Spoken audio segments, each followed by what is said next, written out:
अस्मत्गुरुसमारम्भां यतिशेखरमध्यमां லக்ஷ்மீவல்லபபர்யந்தாம் வந்தே குருபரம்பராம்.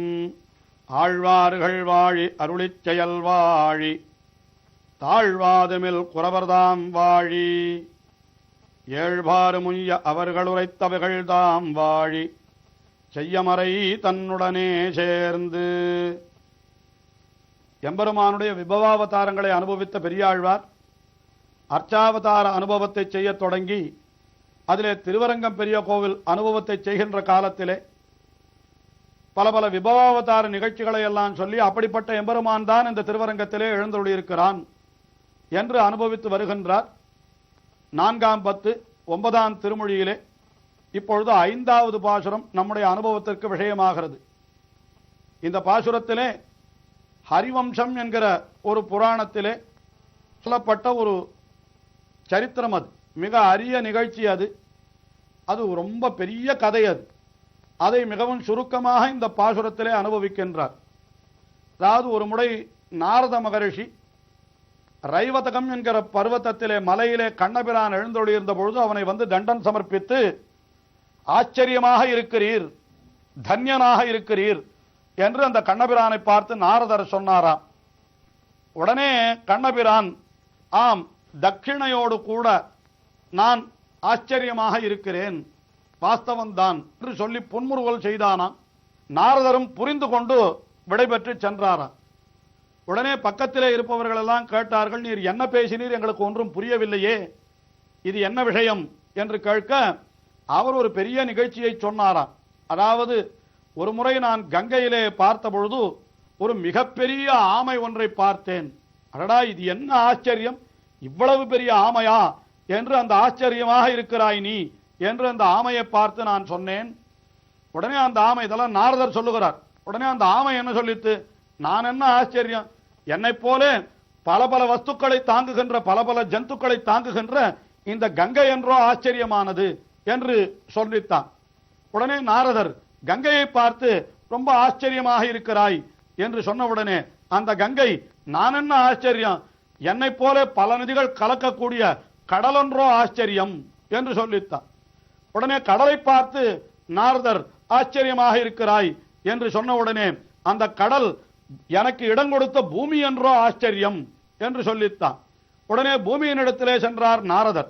பூமி என்ன சொல்லித்து, எங்களுக்கெல்லாம் ஆதாரமாயிருக்கக்கூடிய இந்த மலைகள் என்றோ ஆச்சரியம் என்று அந்த மலைகளை காட்டித்தான்.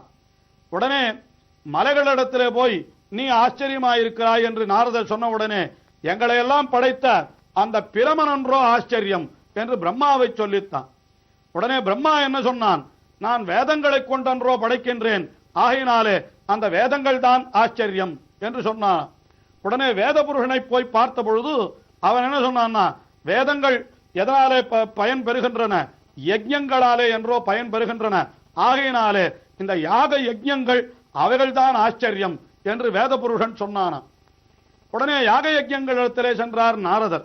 உடனே அவைகள் என்ன சொன்னா, எல்லா யஜ்ஞங்களாலும் ஆராதிக்கப்படுகின்றவன் பகவான் ஸ்ரீமன் நாராயணன், அவனுக்கு இந்த யாகங்களிலே செய்யப்படுகின்ற தட்சிணைகளினாலே தான் அந்த எம்பெருமானுக்கு பெருமை, ஆகையினாலே அவன்தான் ஆச்சரியம் என்று சொல்லித்து, உடனே நான் அதற்காகத்தான் இங்கே அந்த பகவானாகிற கண்ணனை சேவிக்க வந்தேன், அவன் தட்சிணையோடு கூட நான் ஆச்சரியமாய் இருப்பவன் தான் என்று அவன் ஒப்புக்கொண்டான், அதைத்தான் இங்கே நான் அனுபவித்தேன் என்று நாரதர் சொன்னாராம் என்று இப்படி ஒரு பெரிய சரித்திரம் சொல்லப்படுகிறது. அந்த சரித்திரத்தை அப்படியே இந்த பாசுரத்திலே பெரியாழ்வார் காட்டுகின்றார். ஆமையாய் கங்கையாய் ஆழ்கடலாய் அவனியாய் அருவரைகளாய் நான்முகனாய் நான்மறையாய் வேள்வியாய் கக்கணையாய் தானுமானான் சேமமுடனாரதனார் சென்னதன்ன தொலைத்திறந்த கிடந்தான் கோயில் ஓமறைமொழினங்கள் புல்லரையன் புகழ் உரழும் புனரங்கமே. ஆமையாய், முதலிலே ஆமை ஆச்சரியம் என்றார் நாரதர்.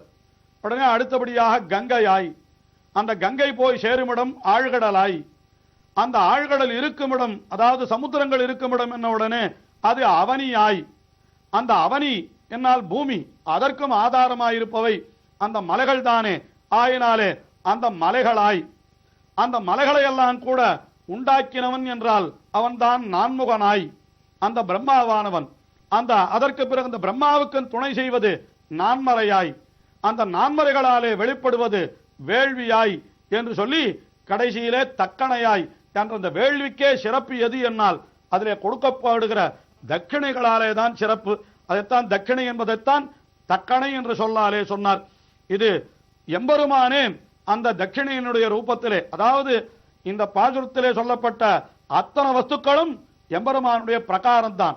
பகவானே ஆமையாயிருக்கிறான், பகவானே ஆழ்கடலாய் அவனியாய் அறுவர்களாய் என்று எல்லாம் அவனுடைய பிரகாரம் என்று தெரிவிக்கப்படுகின்றது. அப்படி தக்கணையாய் தானுமானான், தானும் எம்பெருமானாக நிற்கிறவன் அவன். அப்படிப்பட்ட எம்பெருமானை சேமமுடை நாரதனார் சென்று சென்று துதித்து இறைஞ்சா என்று இப்படி ரைவதக பர்வதத்திலே அந்த கண்ணபிரான் இருக்கிற பொழுது அவனை ஸ்தோத்திரம் செய்தார் நாரதர் என்று பார்க்கிறோம். அப்படிப்பட்ட எம்பெருமான் இருக்கக்கூடிய ஊர் எது என்றால் அதுதான் கிடந்தான் கோயில், அது திருவரங்கம். அந்த திருவரங்கத்திலே என்ன பெருமை என்றால் பூமருவி புள்ளினங்கள் புள்ளரையன் புகழ் குழரும். அங்கே பூக்களிலே எல்லாம் மருவி இருக்கிற புள்ளினங்கள், அந்த பறவைகள் எல்லாம் ஒலி எழுப்புகின்றனவாம். என்ன ஒலி எழுப்புகின்றன என்றால் புள்ளரையன் புகழ் குழரும் என்கிறார். பறவைகள் எல்லாம் யாருடைய புகழை பாடும் என்றால் தங்களுக்கெல்லாம் அரசனாய் இருக்கக்கூடியவன் பறவை அரசன் என்றால் அவன்தான் கருடன் புள்ளரையன். அவனுடைய பெருமைகளை அந்த பறவைகள் கூட பாடுகின்றன என்று தெரிவிக்கின்றார். அப்படிப்பட்ட திருவரங்கம் என்று இந்த பாசுரத்திலே தெரிவித்த பெரியாழ்வார் அடுத்த பாசுரத்திலே அந்த எம்பெருமான் செய்த இன்னொரு ஆச்சரியமான செயல் அதை தெரிவிக்கின்றார். ஏற்கனவே நாம் பார்த்த செயல்தானது மருமகந்தன் சந்ததியை உயிர் மீட்டு என்று பரீட்சித்தை பழைப்பித்த அந்த சரித்திரம். அதை அடுத்த பாசுரத்திலே அனுபவிக்கின்றார் பெரியாழ்வார்.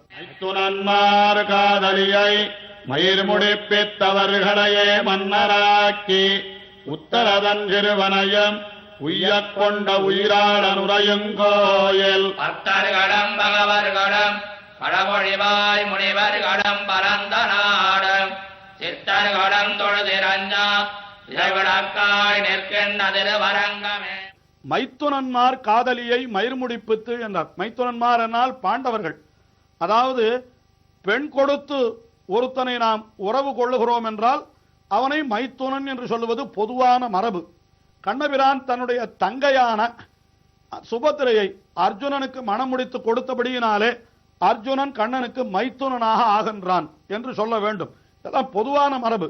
அப்ப பாண்டவர்கள் அத்தனை பேரும் கண்ணனுக்கு மைத்துனன்மார் முறைதான் ஆகிறார்கள்.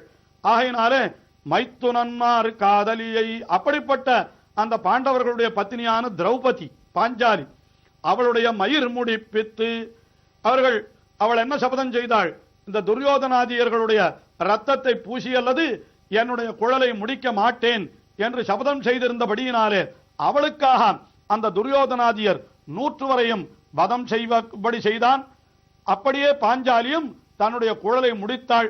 ஆகினாலே அவள் குழலை முடிக்கும்படியாக செய்து அதுக்கு மேலே மைத்துனன்மார் காதலியை மயிர் முடிப்பித்து அவர்களையே மன்னராக்கி என்று அவர்களையே ராஜ்யத்திற்கு அதிபதியாகவும் ஆக்கினார்.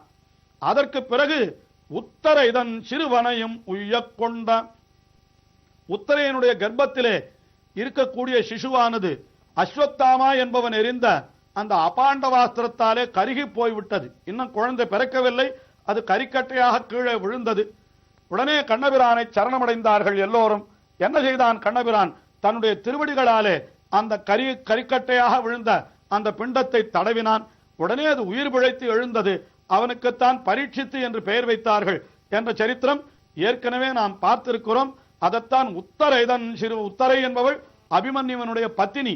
அவளுடைய சிறுவனையும் உய்யக் கொண்ட உயிராளன் என்று தன்னுடைய அடியவர்களுக்காக எப்படிப்பட்ட செயல்களை எல்லாம் செய்திருக்கிறான் எம்பெருமான். அப்படிப்பட்ட எம்பெருமான் உரையும் கோயில் அது எது என்றால் அது திருவரங்கம் பெரிய கோவில். அந்த திருவரங்கம் பெரிய கோவிலுக்கு என்ன பெருமை என்றால் எத்தனை பேர் அந்த திருவரங்கத்திற்கு வருகிறார்கள்? பாசுரத்திலே தெரிவிக்கிறார் ஆழ்வார். பத்தர்களும் பகவர்களும் பழமொழிவாய் முனிவர்களும் என்கிறார். பத்தர் என்றால் எம்பெருமானுடைய அடியவர்கள் என்று பொருள் பொதுவாக. பகவர்கள் என்றால் அவர்கள் சந்நியாசிகள்.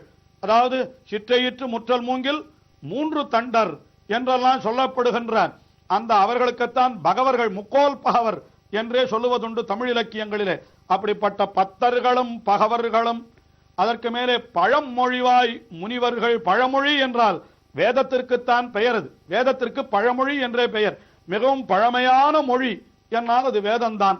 அது எப்பொழுதும் தங்களுடைய வாயிலே உடையவர்கள் முனிவர்கள். அவர்களை பழமொழிவாய் முனிவர்களும்.